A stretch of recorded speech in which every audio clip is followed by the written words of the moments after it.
All right, section 8.6. EQ is how can I solve equations containing rational expressions. So up till now, we haven't actually solved equations. All we've been doing is adding or subtracting expressions together. This is much like the logarithms chapter in chapter 7. Like, you learn all these things leading up so that now we can apply it to actually solve equations that contain the stuff we've been working with. So there actually is a method to the madness. Okay. So as a warm-up, we're actually doing what the lesson is. I'm going to show you a couple different ways to do this. Find the value of x that makes the equations true. So I see x over 5 plus 2/3 equals 9 over 2.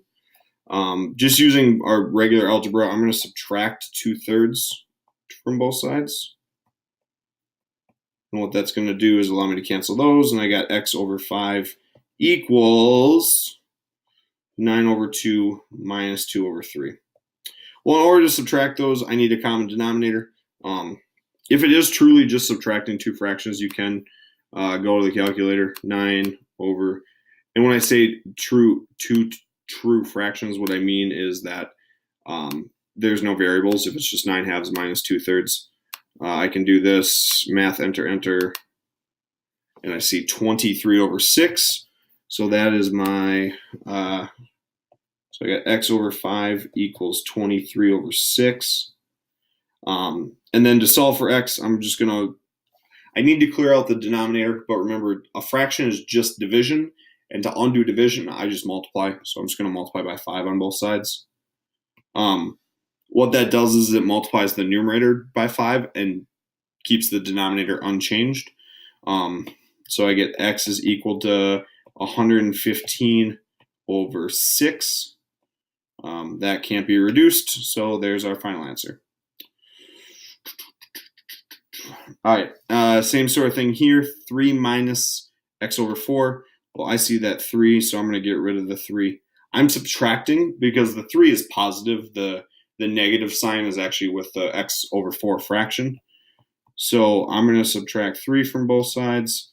Again, if you want, you write it 3 is 3 over 1, and then find a common denominator. I'm just going to plug in the calculator. 5 halves minus 3, math, enter, enter. Negative 1/2. Pretty sweet. So negative 1/2 is my fraction on the right side. Now here, the negative sign in the left-hand, well, in either fraction, if you have a negative sign, it doesn't matter where this negative goes. Sometimes you'll see it in the numerator. Sometimes you'll see it out front. You can even write it in the bottom if you really want to. This doesn't much matter. I'm actually going to put it down with the negative 4 because I know I'm going to get rid of that 4 anyway. So what this allows me to do is to multiply both sides by negative 4. Both sides of the equation now by negative 4. I'm not multiplying top and bottom of the fraction. I just want to clear out the denominator, so I multiply both sides by that negative 4, and that gives me positive 4 over 2, or just 2. Okay. So that is solving equations with fractions in them. You'll notice that the only variables that showed up were in the numerator. What we're going to get into today does include variables in the denominator. But the key to this is this bottom 2 lines here. To solve this rational equation, we are going to first need a common denominator across the entire equation. Okay, so I need all fractions to have the same denominator on both sides of the equal sign, and then it gets pretty easy from there. So we'll see what happens with it. Okay. So let's start with that same problem. I'm going to first, if my denominators aren't factored, I'm going to factor them right away. So x minus 3 can't do anything. X plus 3 can't do anything. You'll see I'm leaving a little bit of space here because I'm going to probably be adding things into the fractions. Equals 2 over x plus 3 times x minus 3. Okay. So I see that all of the denominators have some variation of x plus 3 or x minus 3. So what I need is an x plus 3 in the first fraction, and the second fraction needs the x minus 3 on top and bottom. This was a plus sign in the middle and an equal sign on the outside. So I'm going to now distribute. Okay. So once I get a common denominator, it actually doesn't play any role in the rest of the solving this. And we can talk a little bit more about why this is what it is. But once you get a common denominator across all the fractions, you can cross it out and basically like pretend like it never existed. So all I have to do is solve the numerators, which is great. The one thing I do have to take note of, though, before I just get rid of the denominators, is the fact that x can't equal positive 3 or negative 3. So if one of those answers is, if one of those numbers is the final answer that I get when I solve this equation, then I know that it's not a true solution, because if I were to plug it back in, I would be dividing by 0. So I'm going to go ahead and cross out the cross out the denominators. Right, they're all the same. Who cares? Get them out of here. So now I'm going to write the top x squared plus 3x, and that's what happens when I distribute there, plus x squared minus 3x is equal to 2. Okay. On the left side, I'm going to go ahead and combine like terms. I see x squared plus x squared, so that's 2x squared.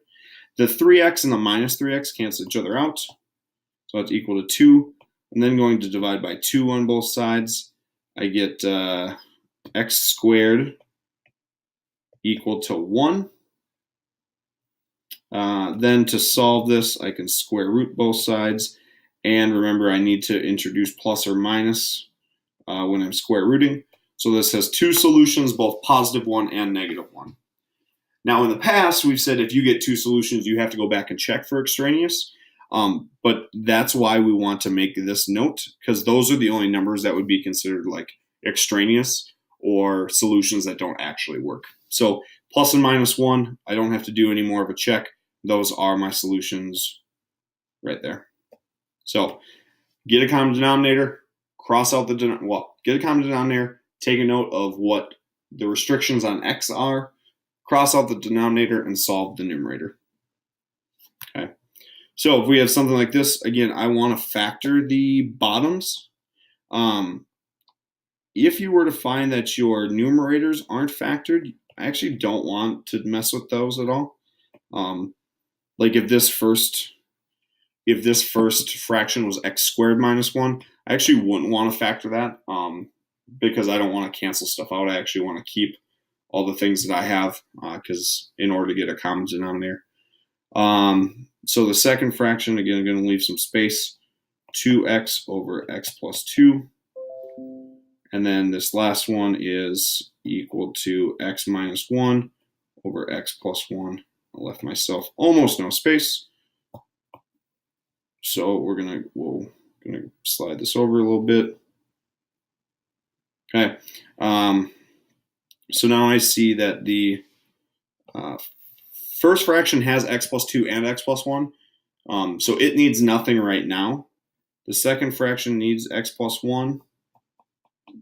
And the third fraction needs an x plus 2. But then, hey, looky there. I've got the same denominator all the way across. So I'm just going to make a note here that x can't be negative 2 or negative 1. Then I'm going to cross this out and just solve the top. So I got x minus 1 plus, distribute there, I got 2x squared plus 2x equals, if I go ahead and FOIL that whole thing out, I end up with x squared plus x minus 2. If I combine like terms on the left side, I have 2x squared plus 3x minus 1 equals x squared plus x minus 2. So now this is the equation that I'm trying to solve.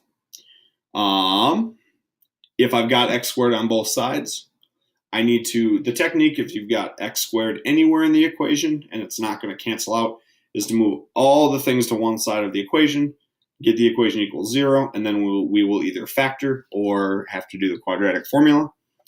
I'm going to go ahead and subtract the x squared. I'm going to subtract the x, and I'm going to add the 2. Those all cancel out, giving me 0. And this becomes x squared plus 2x plus 1. So I need to now try and factor this and say what are two numbers that multiply to 1 but add up to 2.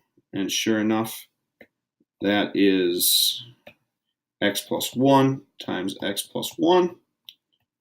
So that means there's only one solution to this problem, and that is -1. We double check back up here. We said x could not be -2 or -1, right? That's what we said at the very, not at the beginning of the problem, but towards the beginning of the problem. So the only solution we got here is actually extraneous. So that means this equation has no solutions. There's not a single number that I could plug in to make this equation true. So this is no solutions. And again, I don't think the technical name for this would be extraneous, but we're going to call it extraneous. It's the same sort of thing. It's an answer that you get that doesn't actually fit with the original problem. So that's fun. That's what a no solutions problem will look like. Not going to happen all that often, but it is a possibility. So factor all denominators, then determine the LCD is not a TV type. It is a TV type, but in this case it means least common denominator. So you want that common denominator. Multiply each fraction. Multiply so each fraction has the least common denominator. Then drop the denominators. I am going to add one thing here. Note the domain or the restrictions on the variable.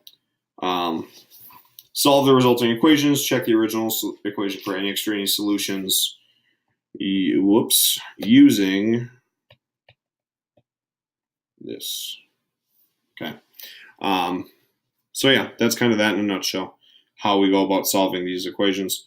Go ahead and give this problem a try. I would recommend you try this problem, and then we will wrap it up. Okay, so I see a lot of x plus 4s. Again, I'm just going to kind of rewrite the equations with some space in between. I think my brother just got home, which means the dogs are about to go ballistic, so I apologize if that happens in T minus 10 seconds. Okay, so I've got x plus 4 in the second and third fractions, but the first fraction doesn't have that, so I need to multiply top and bottom by x plus 4. Yeah, that's definitely in. There they go. So now I see that the second fraction is missing x plus 1, and so is the third fraction. Okay. So I'm going to go ahead and multiply this out. I got x squared plus 4x in the first fraction. X plus 1 times. Again, I'm not going to write this. I'm not going to write these denominators. It's silly. As long as you take a note of what x cannot be, -1 or -4. Now I can cross these out. This was addition, so is that, plus 3x plus 3 equals, and then I'm going to multiply out that third fraction. Ends up being x squared plus 4x plus 3. I'm going to combine like terms on the left side. I got x squared plus 7x plus 3 equals x squared plus 4x plus 3. So if I move all that junk from right to left, I subtract the x squared, subtract the 4x, and subtract the 3. Something kind of fun happens. 0, 0, 0. Also 0, also 0, and I get 3x is equal to 0. Divide by 3 on both sides, and hey, look at that. My solution is 0. Hey, hey, hey.